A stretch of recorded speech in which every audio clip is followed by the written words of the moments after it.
5 ATA, and today we have Ray N9JA. November 9, Juliet Alpha. And we're going to talk about QSO today, the ham conference, the virtual ham radio conference we just had. Going to talk about the 705, and we're going to talk about that hot new radio that's coming out, the 52, the Icom ID-52. So a couple housekeeping things before we get started. If y'all would, hit that like button down below, hit that subscribe button, make sure you hit that bell so you get notified when we have new content. And also, there is an Amazon affiliate link down below. It doesn't cost you anything extra, but it does help support the school club that we have, as well as the Patreon link down below. Both of those help support the Padawans. I can't say the other word anymore on YouTube, and our school radio club. So, with that having been said, Ray, how you doing, man? Doing fabulous, man. It's been an interesting day just trying to recover from that weekend of virtual ham radio expo. That was pretty cool. Yeah, I got to get in there for a good while. And well, wait a minute. Was that coffee? Of course it's coffee. Are you supposed to do a backflip or a trip, some kind of trick every time you do coffee? You know, sometimes they play drinking games when I do coffee, but I can't drink and Zoom at the same time. So, my kiddo's in there. She said, "Hey, Ray." Several other people, but Jerica's in there. So, well, I'll try to keep an eye on that chat room going on. Just don't want to look like I'm gazing off in the wild blue yonder while you're running this show. But yeah, every now and then I end up looking off to the side, and that's because it's kind of weird. You're actually up here and here anyway. So if I look off to the side, just kind of snap at me and I'll come back. But yeah, I've got the emergency thermos of coffee as well, so I normally end up killing both of those. So QSO Today conference, how'd it go for y'all? Man, we were busy. It was surprising how many people came by the booth to either tell us thank you for participating in the show or being a sponsor, or how much is this, when is that going to be available, and all kinds of questions about the new products. So yeah, we had a booth in there too, the YouTubers bunch, and we stayed pretty busy. Had a Zoom chat in there, but I got to hang out a good while in the Icom chat as well, and popped into several other booths and chats. So, well, Jason did invite me to come join us, and I appreciate you sending that link over to me because I was a little bit lost on where I needed to go, and I know at least one of you guys wanted to tell me where to go.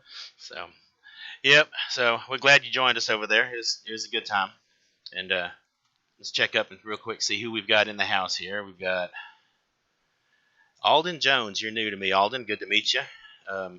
We have several Dons. I saw Ape in there and Carol. And Clark's in here. Mike, K8MRD. No, not him. Yeah, that Mike guy's in here. Well, we'll let him say he crashed a party in Orlando, and I had a blast with him. I had no clue who he was. He just shoves a camera in my face and says, "Tell me about this radio." So he's a good dude. We like Mike. There's several new names in here today. Let's see. We've got KI5JFN, Brett. Good to meet you, Brett. Jonathan Curry. Let's see, KI5JHN. You were licensed not very long ago, because that's a really recent call. Jerica's is KI5HTA, and she was in December. So let's see, Bill Crow. Bill, actually, you'll be happy to hear this, right? Bill just obtained a bunch of radio gear from a Silent Key. That's not, obviously, that's a sad bit, but he got a bunch of radio gear. He's also a school teacher in Oklahoma. And one of those items is he actually scored a 7,300 out of that for his kids at school. So, congrats! And right below him, you've got a little bit of DX out of the UK. Yep, we've got Mike in here. Oklahoma Ham Radio, he's in here. Jerica. There used to be a ham radio store up in that area called Oklahoma Com. So yeah, there used to be a couple ham radio stores when I lived in Texas too, but now it's just ham radio outlet. Well, I guess Texas Towers is still there, but I think they just do towers nowadays. And you better not forget about the guy that's always screaming that he's got the best deals and king of the traders. Oh, Richard. Now, I'm not sure if he was there when I was. How long has he been there? It's been a hot minute since I lived in Texas. So about 10 years now. Well, I moved here about 13 years ago, so that would explain why I didn't know about him. You got Ape in there, and then Don Gibbs, Kilo Kilo 4, Quebec Alpha Mike. Yep. Josh is in here. Ham Radio Crash Course. Good to have you, Josh. Got a bunch of folks. N8VOX. That's a good call sign. I like that. N8VOX. Must be a phone operator. Let's see. We got a VK guy down in here. Gordon. Good to have you, Gordon. And then KK6USY Ham Radio Adventures. So, and he just got done making a contact with Jason, Ham Radio 2.0. They're doing some POTA stuff. So cool. Don't forget Carol there. KI5C. Carol. I can't even talk now. Charlie Whiskey Yankee. So, and if we missed anybody, so we'll get you next time. I do apologize if we did. But all right. So a few things to cover. One thing, I'm going to go ahead and zap you and I off of this screen real quick, Ray, and I'm going to show them, if you didn't have a chance, and if you're like me, you did not have a chance to see everything you wanted to see at the QSO Today Hamfest, they just released it so that you can actually see all the presenters there, and I forget, it's something like until September something or other. It's like, I forget the exact date, but if you go to the link that they sent you for the conference and just go in it, spinning Icom billboard up there. Yeah, we're gonna go ahead and turn that off. And then don't turn off the billboard. No, it was the intro video. So we didn't turn off the billboard. And then click into the auditorium, and then you can click here to view sessions. We're not gonna obviously play all these, but you can go back and watch all of the sessions that you missed, or maybe a session that you wanted to see some of it. There's Jason, KC5HWB's in there. I know Mike K at MRD has got a great POTA presentation down in there. So take advantage of that, guys. That's a good resource, a great place to stop in and see all that stuff. And like I said, I'm not sure, I don't remember in the email, but if you went to it, all you need to do is you have to log in, same way you logged in for the conference itself. And you can get in there and see all those presentations. So, and you can rate those presentations too. So make sure these guys, a lot of them spent a lot of time getting this stuff up and going and making these presentations. So, take some time and give them some thanks. And don't forget, you have 4 different tracks up here. So if you're not seeing the one you think you're looking for, make sure you click on the right track and make sure you find that. So, all right, let me pop you and I back on the screen now. And anything I missed about the conference? I mean, that thing was booming, man. It was there. Every chat room I went in for, it seems like, had several people in it.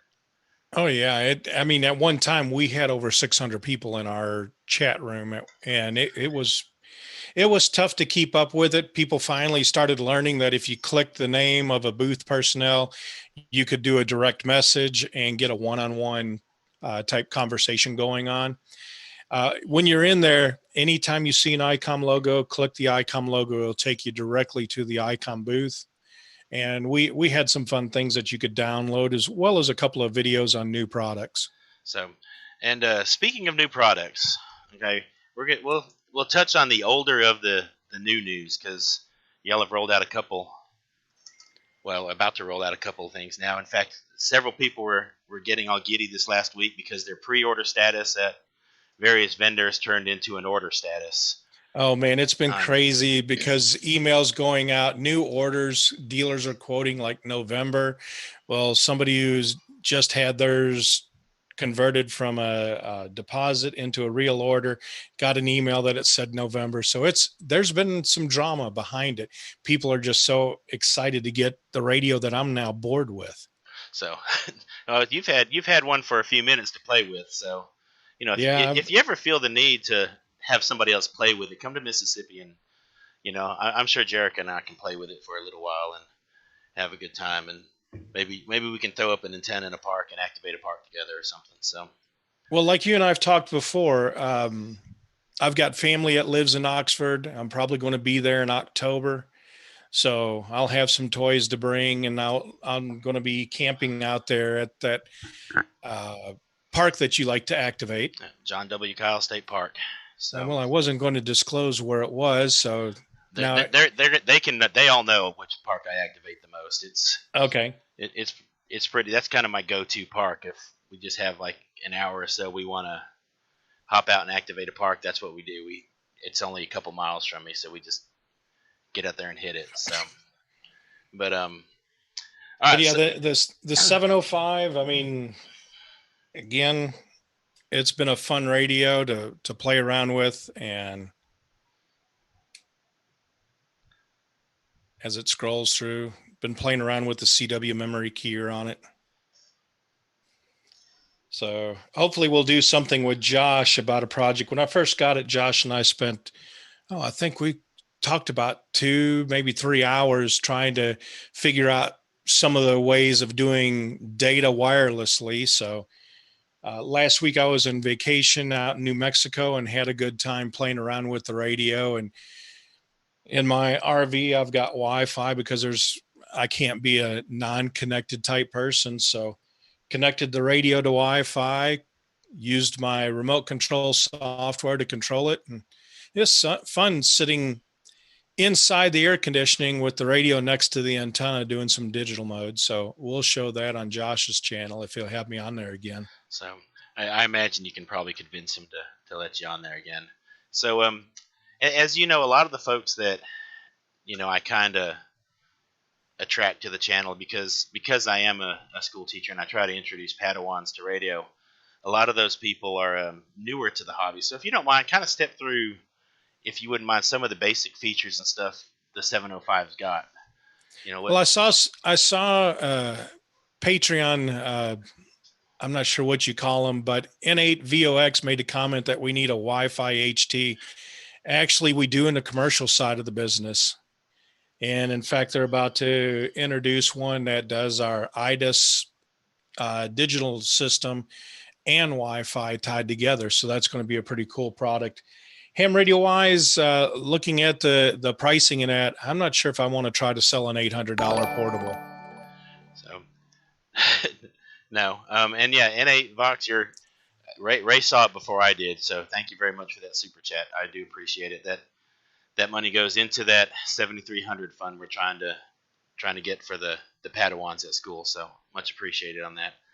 So, so what else does it have that, it's not a high power radio as far as wattage out. So, what features does it have for a newer ham? Because a lot of people will tell people QRP is not the thing for newer hams. And I mean, I've seen some people do great with it. So, I would just want to make sure the folks out there see both sides of, what does that thing have to offer there? Well, the one thing about a QRP opens up a whole new dynamic. So if everybody's used to running Yagis or high power, taking one of these out into the wilderness, running off either the battery off of their handheld or off of a 13.8 volt power source or a Bioenno battery, and then connecting an antenna to it and seeing how far you can talk is a whole new area. I did a video with the guys from Amateur Logic TV. We were actually in a park located in Jackson, Mississippi. And before we got really into it, while we were playing around, I was able to work 2 contacts from that park. The first one was down to Puerto Rico, and then the second one was out to California. And it was just on a simple, one was on a POTA type antenna and the other one was on a SOTA type antenna. Both of them were verticals. So that was really fun to do in 10 watts. Now the finesse, my buddy Angel, Whiskey Papa 3 radio, was getting his timing down, understanding when he would drop the key on the mic and be listening. And I just happened to drop in a JA, and he's worked me before and he recognized my voice. So that helped break through that pileup. The one in California, completely different story. He was sitting there pinging, calling CQ, and was able to get in there before the pileup really built up for him. So those 2 are pretty exciting. So, and yeah, Adam's in here, KK6. USY, and he's telling people to try it also. So that's QRP is something I've not done a whole bunch of. I have turned the power down on the radio a few times just to play with it and see what I could do, but it's not something I've done a whole bunch of. So I look forward to giving that a shot too, especially doing some POTA stuff with it. Now, one of the exciting things that we introduced at the virtual Ham Expo was the AH-705. And that is the matching antenna tuner for it, which is going to be a random wire antenna tuner. And if it functions anywhere like our AH4, which is your higher power for either mobile or for like camping out in the wilderness, I actually use one in my attic. I've got a counterpoise and about a 30-foot, no, it's more like a 60-foot length of wire. And I've worked all around the world with it barefoot. So it'll be interesting to see how this new tuner works. It's going to be from 160 to 6 meters and runs off of AA alkaline batteries. And do you have a cost for that tuner yet? Do we know Not yet. Ballpark? And the radio itself, if I'm not mistaken, $12.99, correct? That looks to be what everybody is selling it for. Okay. So, and did I hear correctly? There's do you have an amplifier coming out as well, or? Well, there is an amplifier that's on the drawing board, but not for this one. Okay. The amplifier is a replacement for the PW1. It's called the PW2. What they were showing at the Tokyo Ham Fair a little bit less than a year ago was you could have two different radios attached to it. So kind of like a quasi SO2R type configuration. Okay. So, but that was introduced as a concept. So we're at least another year away. And the 705 has the whole waterfall like the 7300. It's well, you say it's like the 7300. Well, I'm talking about that. It is the same size screen that's Okay. on a 7300. So it's deceiving looking with it, the size of the radio itself, and without having them sitting side by side, I guess on video it can be a little deceiving. Yes, sir. Let me pull up the scope here. I don't have an antenna attached to it, but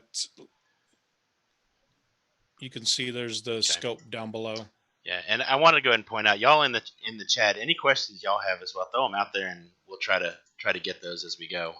So I'm trying to keep up with it at the same time. So if we see one, then we'll try to get it. Somebody said that's. Yeah, I saw KK6USY. Yes, there will be a tuner for it. It is going to be called the AH-705. Okay. Is it going to be built in? Will it be an option that can get built into it, or is it? No, it's you'll feed it with BNC connection, coax, hang it up in a tree, put it up on a MFJ push-up mast, run the counterpoise and the wire from it, do an inverted V. So it's going to be much better than an antenna tuner tied inside the radio, because pretty much like the antenna tuner in the 7300, that makes the radio see 50 ohms. Okay. But when you look at something like the AH4 or the AH-705, that is part of the antenna system. So it's going to make your wire resonate by adding or subtracting inductance and capacitance. Okay, and Smoking Ape will kind of tease the ID-52. He wants to know if the battery from the 52 will fit the 705. It's actually the other way around. The battery pack for the 52 is probably going to be the BP271, which is the 2000 milliamp hour. The battery pack for the 705 is the BP272, which is a little bit over 2000 milliamp and is the optional high capacity battery for the ID-52. Now there will be a even larger battery that's over a 3000 milliamp hour. That is a BP307, and that will work with the 52 as well as with the 705.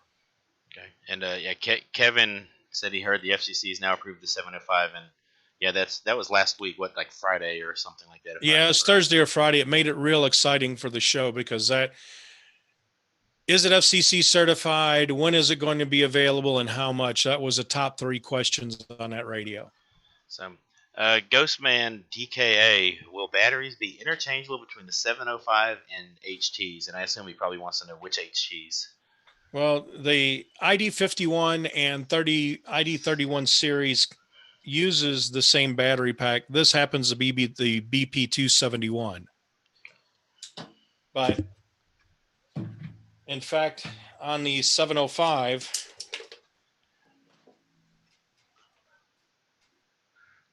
those look a lot alike. Yeah.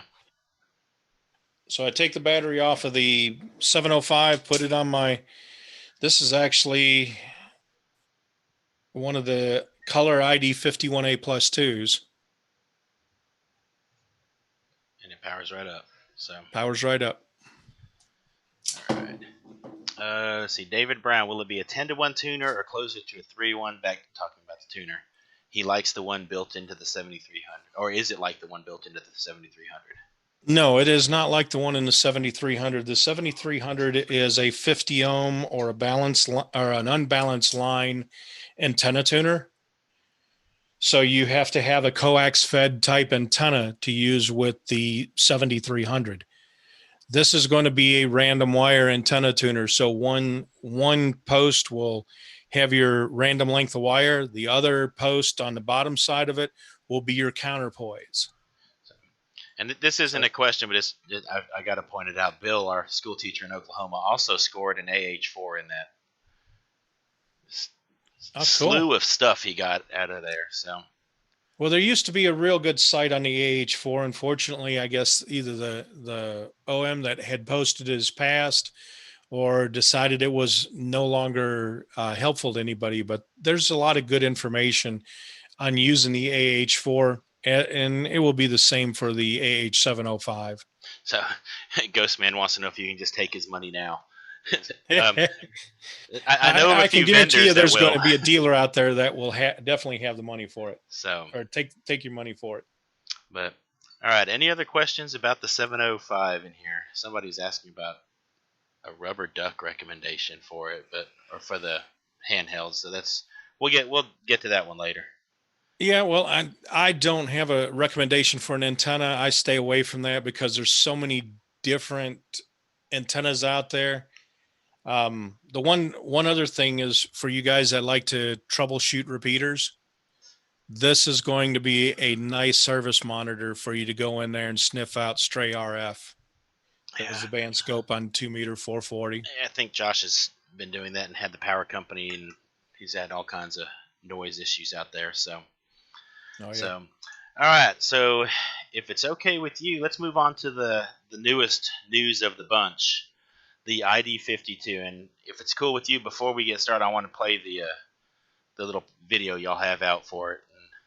And that'd be great. Go ahead. Kind of go out after that. So let me pop that up here real quick.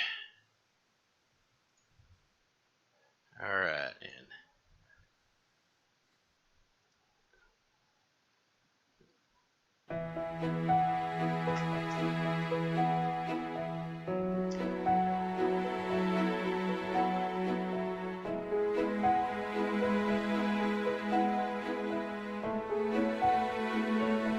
Have you found the play button?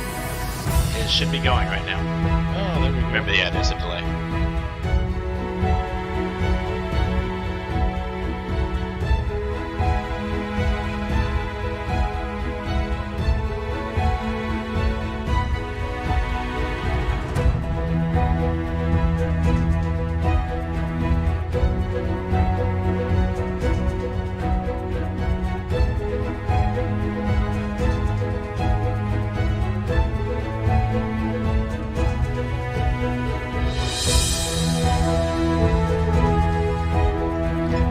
Really not a whole lot. There's no audio other than music playing. Yeah, that's the video that's linked there. So. And that user interface is so cool with the graphics. We have a land mobile radio that uses that same style of display and uses the icons instead of words, and you can see it in direct sunlight. Okay, and that's something a lot of people have issues with, is displays in the sunlight and whatnot. So a lot of people talk about different radios, this and that. And hang on, let me get that off of there now. All right. No, let it play through. We can talk over it since it doesn't have the audio. That was the end of that video. So Oh, that's yeah, right. You remember told me it's it about a lags. 30-second delay there. So now I can go back and play it if you want to talk about each specific feature No. it's got in That's there. fine. Or, That's fine. okay. There's been comments. No, it's not a touchscreen display. We took a look at what were the dynamics. I mean, it's always difficult to come out with the right price point, and that is something that we're working on trying to do. And whether I want to go with a touchscreen display or do I want one that I can see in direct sunlight, and the direct sunlight won out on that vote. I'm trying to make notes of the questions as they scroll by here. So, all right. All right. I did see one earlier. It talked about, would it do a hotspot? One thing to remember on D-Star, with how long it's been out, there is a lot of third-party software and connectivity that's available. The Icom gateway repeaters, it has one transportation layer for your communications, and we do what's called call sign routing. So we can do call sign routing directly to a specific call sign or to a repeater gateway. But the terms reflectors, that came about through third-party software. So, and with third-party software, there's been fragmentation. Some have supported what we call access point and terminal mode. So a lot of the repeaters that use the IRC DDB software, also the XLX and XLS reflectors, if they've enabled the capability, it will work with our terminal mode and our access point mode. The D plus software that does the REF reflectors, the software developer has not, in his terms, had time to integrate the terminal mode and access point mode. So it's kind of hit and miss on which one will do it. Now, the other question that I saw go through was about Bluetooth. There are three protocols that we support. The serial port protocol, SPP, HSP, and HFP, hands-free protocol, and headset protocol. Those three are currently supported. I believe the 52 will also support those three types. From what I've seen with the 705, which supports those same three types of Bluetooth, right now the only thing that's available as far as an app will be the Android app. Okay, so yeah, I assume you're seeing the same one. Somebody asked, because it's Bluetooth, will they be able to tether it straight to their phone when they're not in range of a D-Star repeater? But, yes, that's what I was talking about with the access point mode and the terminal. I just want to make sure we had the same question. I didn't want to skip anybody's question if we were in there. And then all I wrote down was APRS. They were scrolling fast. That's because all she wrote. Carol wants to know about APRS. Is there APRS on this? We support what's called DPRS, which transports over the D-Star network. That way you can talk and send your GPS coordinates over the same frequency. We do not support APRS in the product. Okay, now doesn't the DPRS like posts to APRS.fi or something? If I'm not mistaken. It depends on what gateway you go through. Some of them has the DPRS to APRS gateways, or the iGates. If you have a repeater or you go through a hotspot that supports that, then yes, it will do that. Okay, and I do remember that being a question asked a lot in the Icom booth too, about the APRS in there. Somebody else. Yeah, the one thing with D-Star and the direction that Icom's gone in is about spectral efficiency, and to have a radio that is dedicated just on one channel to tell you where your position is, looking at a different monitor for where the position, and then trying to pair up the call sign that they just heard with the locator on the map. Where on some of the software that I've seen and I've used, as soon as I key up, ping, you show up on the map and you're highlighted, and you know immediately the audio that you're hearing is the location that you're looking at on the map. Okay. And let's see, it is not. It's dual receive, but not full duplex. Is that correct? From what we've been told, that is Okay. correct. Yeah, that was somebody was asking about. They were really hoping Icom would make a set one better for satellite work, and I'm just now starting tinkering with satellite stuff, so that's one of those. But if you have a 705 and a 52, there you go. There's your full duplex configuration. There you go. Get them both. And Abe can 3D print you something to mount it on, little stands and stuff. He's gotten pretty good at that. So, will we be able to select XRF, DSC, etc. in direct entry? From what I've seen with the 705, yes. But I'm not 100% sure what the configuration looks like in the ID-52. In fact, I'm bringing it up on the 705 right now to do a demonstration here.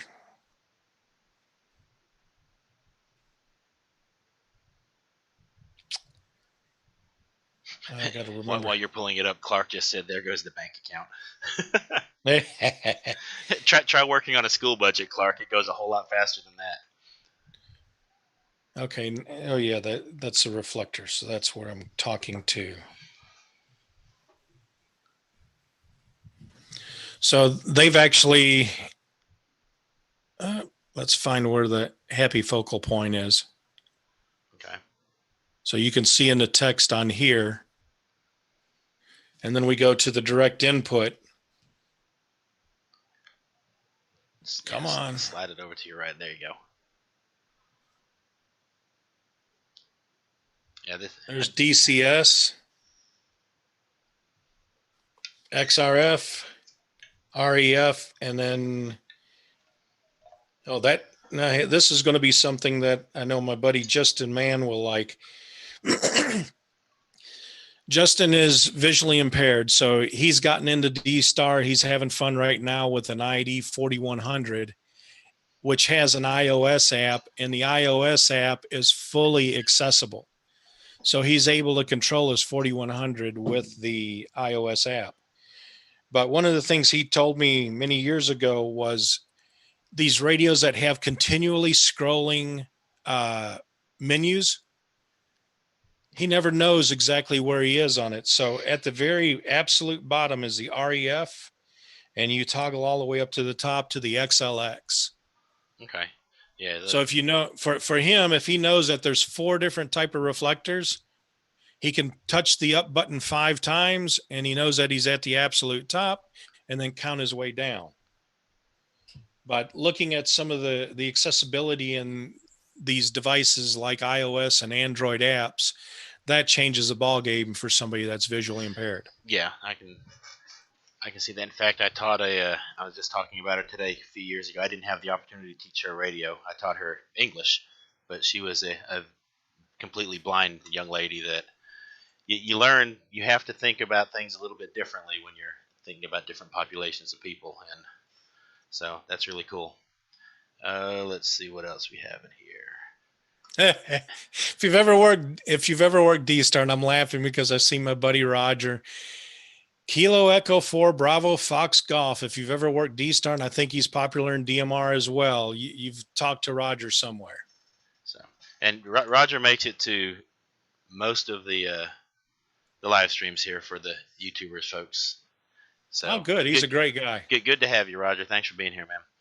And let's see. Somebody not related to the 52, but I'm going to hit it before I forget it. Because somebody asked if there's anything coming down the pipe to update the 5100 maybe to a 5200 that has a color screen or something of the sort. Well, that question's asked about the 5100. We've had a lot of people asking about the 7100 as well. Right now, there's nothing on the drawing board. And I'm kind of relieved on that because of the price points that we see the 7100 and the 5100 at right now.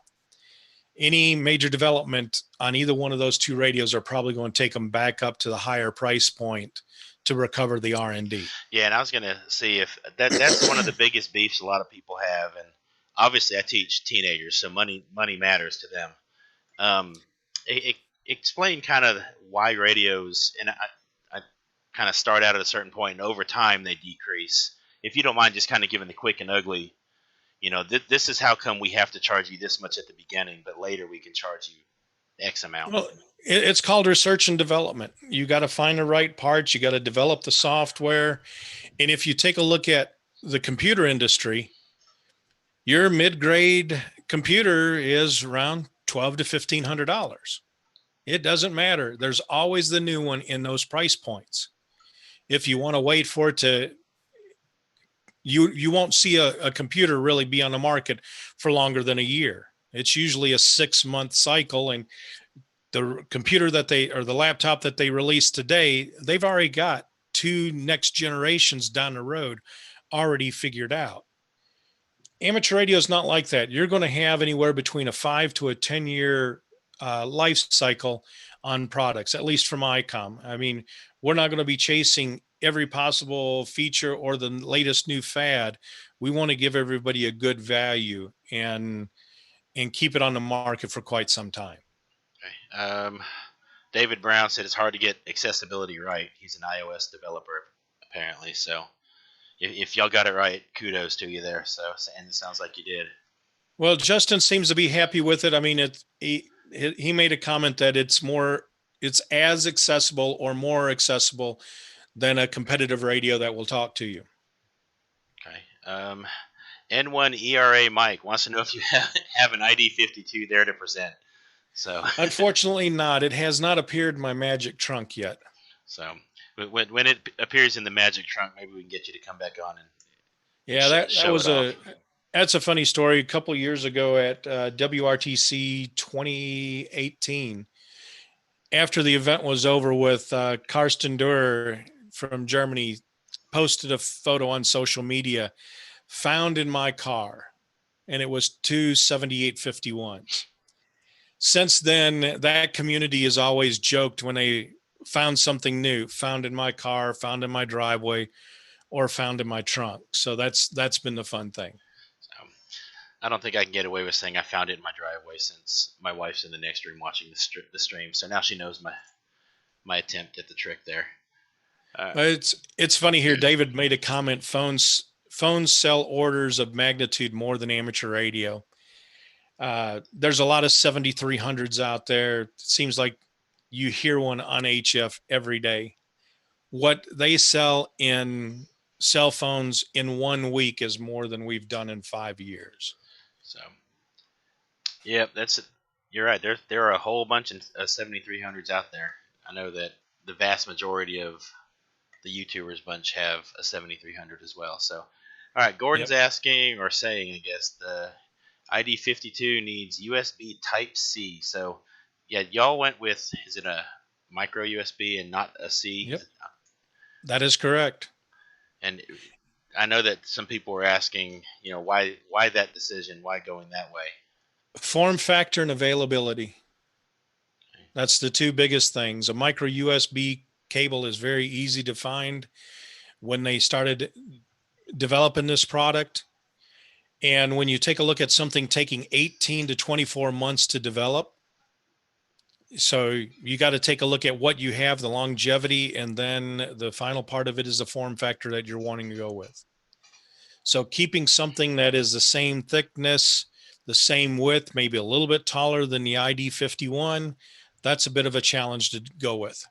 So, and Carol says she's looking at the 5100 now. I can tell you, Carol, I have one in the truck, and I'm very pleased with it. So, that actually reminds me, the 5100 has the nearby repeater function, and I did a video on it recently where I can hit it and it just uses the GPS to see, and it kind of, as long as I loaded a relatively recent list in there, I can find repeaters that are close to me. Does the ID-52 have that?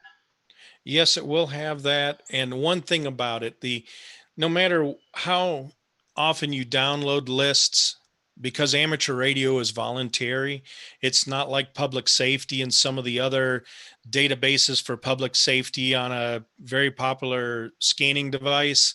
Oh, well, it's got accuracy. Why isn't the database that Icom uses accurate? Amateur radio is done by volunteers. So the data is only as accurate as the volunteers who submit the information as well as make it available. If the amateur radio repeaters were run like public safety repeaters and networks, the database would be much more accurate. So let's see. Talk about that. Don Gibbs says, buy a new radio, hide it in the XYL's pile of shoes. When you get it out, she asked where it came from. Just say it came out of the closet. So yeah, well, your YL's in the chat room, so she's catching all of these. Yeah, well, she doesn't keep the shoe boxes, so I can't get away with that anyway. So let's see. Oh, okay, Don at N5SKT, we have a collection of Dons. Pointed out the 7100 has that near repeater function also. I don't have a 7100, so I don't know that. Yeah, the 7100 is a little bit different because you have to have an external GPS, but it started with the 31A, and that was one of the other things we talked about not earlier, but during the virtual Ham Expo, I came on your guys' channel. Yeah, the 52 looks a lot like a 51A plus, and the 51A plus too. The user interface is phenomenal, and unlike some of our competitors where you get a chance to buy a new radio, you have to learn a whole new OS on the radio itself. So why make some of those changes and make it more difficult? So, and my mother-in-law is actually in the chat now too. She just posted, I'm learning what she's learning what she wants next. So she's actually getting ready to take her technician license. So cool. I guess she felt the pressure after all the Padawans at school got it, and so now she wants to get her. She's been studying. So Mama, go ahead and put in there what date you're shooting for to get your test done, so we can get 61 viewers of peer pressure on you. So Don N5SKT says you can build the GPS for the 7100 yourself. It's pretty easy. Let's see. Did you catch any other questions coming? Oh, okay. Radioactive asked, will we get a 5200? We talked about that a few minutes ago. Radioactive, and right now there is nothing on that drawing board. Yeah, the 5100 right now is in the mid 300s.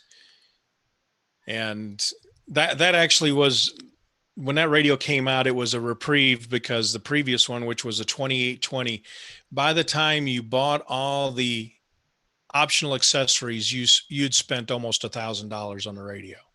So, and that's a very reasonable price for a radio. I mean, I remember, goodness, it's been 1994. It seems like I spent, well, a good bit more than that on my first VHF UHF radio. So yeah, my first one 30 something years ago, when I first started working at MFJ, I fell in love with a Kenwood TH-78. That thing was $750.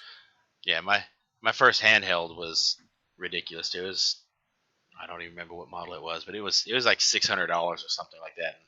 Yeah. I was in college and still living it with my parents, kind of thing, and they're like, "Wait a minute, we're paying for your college and you spent what?" So, it's like, well, what happened was, something to bring up after you're getting on is the touch pressure of the PTT. The 51 is just perfect, not too hard to push. So he wants you to make sure, I guess Ghostman wants you to make sure you tell the R&D folks, make sure they don't change the PTT button. It's perfect apparently on the 51. So. And the Ghostman DKA, yeah, I did play blackjack on it, and I think there was also the 3-wheel slot machine on it too. But you had to know the correct codes to. That was actually some of the first hacks. They had video games built into the radio.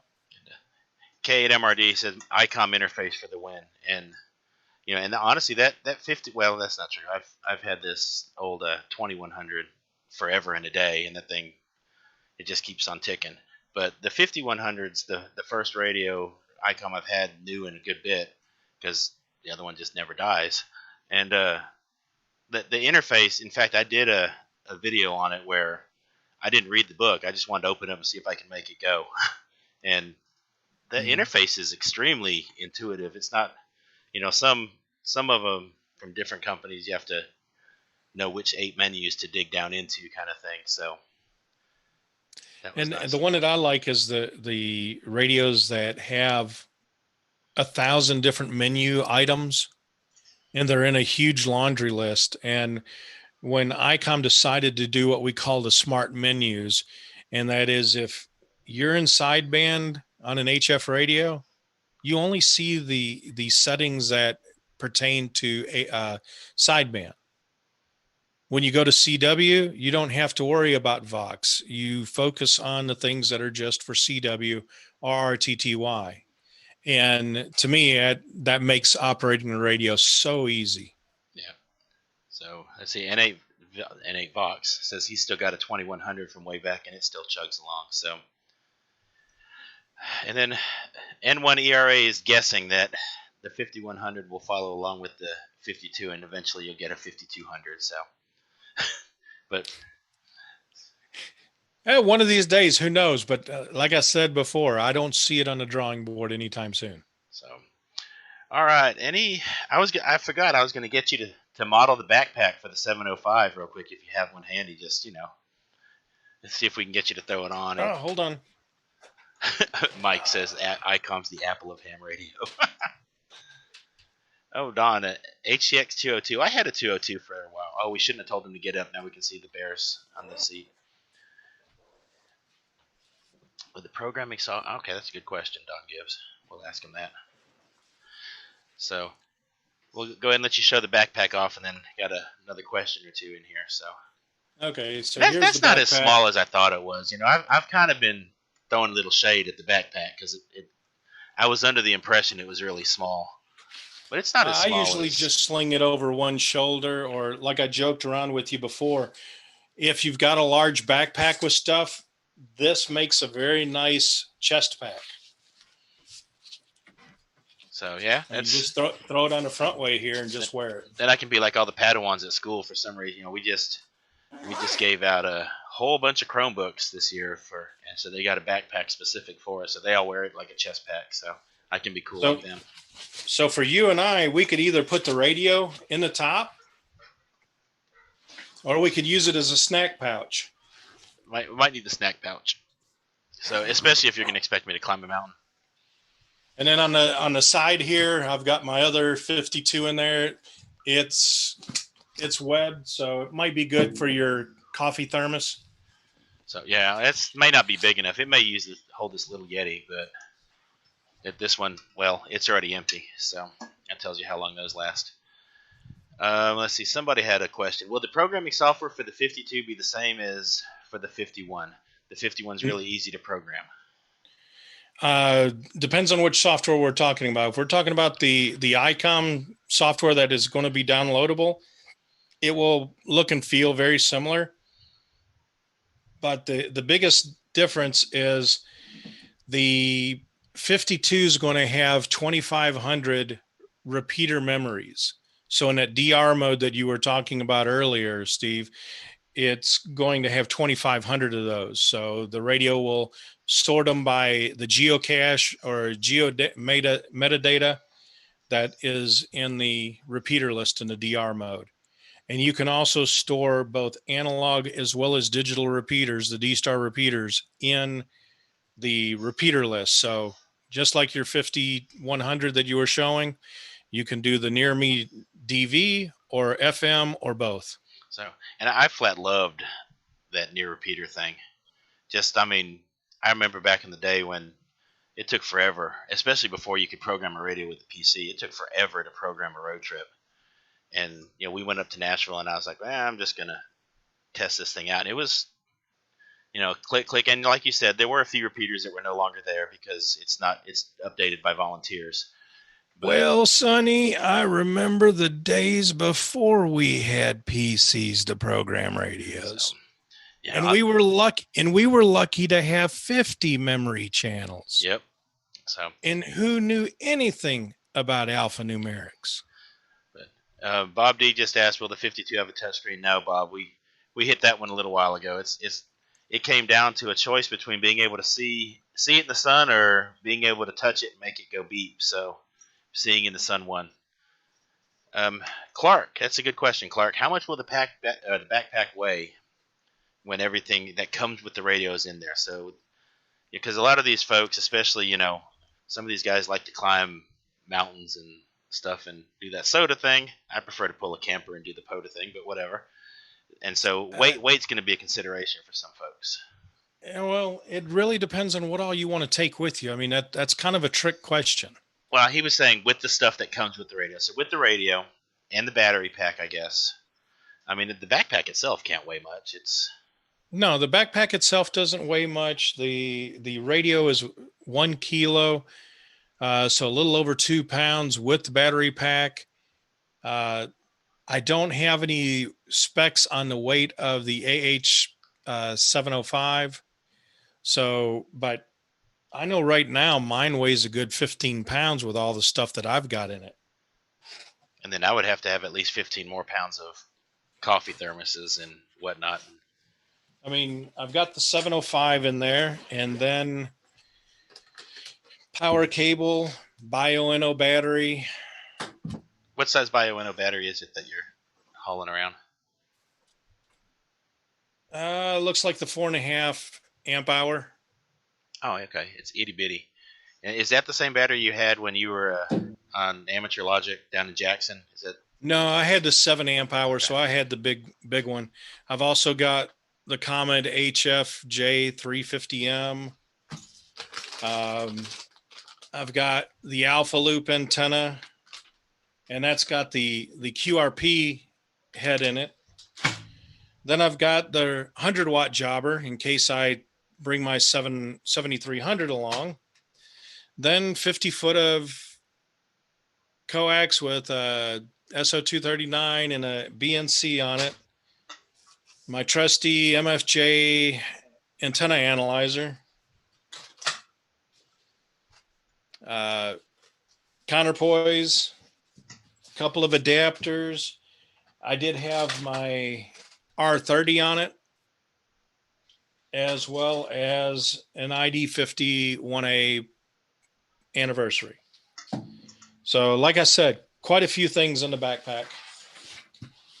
And on this one, I haven't used it yet. There's the backboard. You can use an Android device on it, tablet or a netbook or something like that. So it's very well thought out. Smoking Ape says, what, you didn't take a nano VNA with you? No, I haven't. My VNA, I don't have it up here with me. I've got it in my garage, but it's a antenna analyzer that goes all the way up to 3 gig. Okay. And I mean, when you go play hard or go home. So, well, that's like I said, that's the difference between myself and Adam K6ARK. He wants to make everything as small as he can possibly get it. He's trying to get an entire radio, and I mean he's talking ounces, and I'm like, no, my backpack weighs more than everything he carries up a hill. So, and that's just the backpack empty. So, any other questions in there? Let's see, I got some people. You've got everything but the kitchen sink in there. Don Izzo's in the house. In fact, Ray, Don Izzo is the one that donated the Icom IC-92 for the Padawans at school. So, oh, cool. Appreciate that again, Don. That's trying to get that programmed and whatnot, get that ready for him. I think, unless you have anything else anything else you feel like disclosing coming out of the Icom headquarters out there?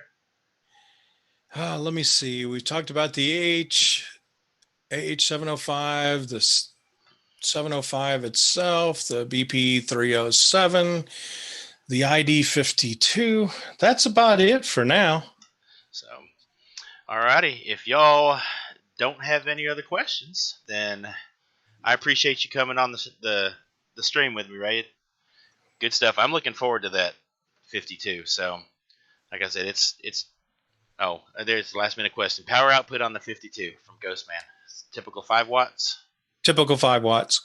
So, but. And then I saw what all comes in the box with the 705. So the 705, the BP-272, the HM-243, which is the speaker microphone, Real cool that it has separate plugs. I talked to Bob Heil today and told him that you're going to have to do separate plugs because some people might want the headset only. Um, let's see what else. The DC power cable for it. And I believe that's it. All right, and My website will be a lot more accurate than my memory. And another last minute question. KC8YQL Drummer Boy wants to know when the BP307 battery pack might be available. The last thing I saw was October-ish, I believe. Okay. And a few of the folks have made it in. Kat's here. Hey, Kat, good to have you. Several other folks. So, Aldi Moore. So, does it have a wrist strap? I'm assuming it's got the obligatory handheld wrist strap with it. If not, I have about 1,000 of them. I'll send you one. You can hot glue on there and make yourself feel better. Man, the very first prototype I saw this, I wanted it to be a forearm pack, that it would sit right here. I mean, we started talking about some crazy things like, well, why don't we have a long wire antenna tuner built in and we just pull out how much antenna wire that we want that will tune up. And then another one was if you had the wrist strap where it would mount on your wrist as you're hiking, that it would charge like the Echo watches that would self-wind when your arm's rocking. Now, if we got it in like a wrist strap, we could make it look like a Pit Boy from Fallout, the older game. That's what I was talking about. That would be awesome there. So it would, but this is just a little bit too large and clunky. I don't know. I'm big enough. I can handle large on my arm, I guess. So, alrighty. Well, that about wraps it up. So again, Ray, I appreciate you being here, folks. I appreciate everybody popping in. There is one other thing. As far as experimenting with the 705, I have experimented with a pair of Beats headsets, Bluetooth headsets. Okay. Once I figured out that you push and hold it to key it and then tap it to unkey, phenomenal headset. Okay, so hang on. So wait, you're saying with the Beats you can push and hold and then you can just talk and then when you're done you just tap it and you're back on receive? Yep. Just like answering your phone, you touch and hold it to the button to answer the phone, and then when you're done, you just tap it. Well, that's kind of cool. And N8VOX says, you might want to tell the R&D people he would totally buy a Pit Boy HT. So there's a market for that, man. I mean, I know my kiddo would go for one. She's quite the Fallout person, too. So, is there a sound card built in, Ghost? Are you talking about in the 705 or the 52? I don't know which one I'm assuming 705 definitely has a sound card built into it. So that you can just plug and play with your digital modes then with that and not have to worry about any extra junk in there. So yeah, unfortunately the Bluetooth on it does not. Okay. So as I mentioned earlier, Josh and I were looking at it and trying to figure it out. I had thought that I was receiving FT8 over the Bluetooth connection, and he pointed out that my computer's microphone array was actually picking up the audio from the radio and decoding that. So just shattered my excitement when he pointed that out. But when you take your computer, and I was able to use the logging software to control the radio through Bluetooth, it is set up as SPP, which is a serial port protocol. And I was able to control all of that with the radio, but the computer does not emulate a headset. Okay. So I was not able at this point. Now there's software developers that will probably figure out how to get the computer to look as a headset device, and we could pair both data and headset to the 705. Josh said he's sorry to have rained on your parade there, but with the whole Bluetooth thing. Oh, no. It wasn't that he was I was all excited and never thought. And then also we figured out that the reason my audio had sounded so crappy, when I would do live streams is it was being picked up by the laptop, not through my microphone. So the microphone for several different presentations that I did was actually just a prop. And Don has another last minute question. Is there any end of life in sight for the 7100? No. So no, that price point. I mean, I was talking to somebody and talking to you guys about the R&D. A new 7100 is probably going to come back out at $1499.95 again. And what's just that under $1,500 going for right now? Pardon? What's that kind of in the ballpark? What's that going for right now? Oh, it's mid 800s, I believe. So, which is not bad at all for. No, the 7100's been out for about 8 years now. So, alrighty. Well, I think that we've caught up all the questions. I do appreciate it. I did see Jim Greer made it in. Jim, good to have you, man. He's one of my patrons helping support the Padawans. So I appreciate you, bud. And that's it. So, Ray, I appreciate you being on the show with us. And like I said, when you finally get one of those 52s in hand, you're going to have to come back and show it off. So, but we appreciate it, guys. Thank you for watching.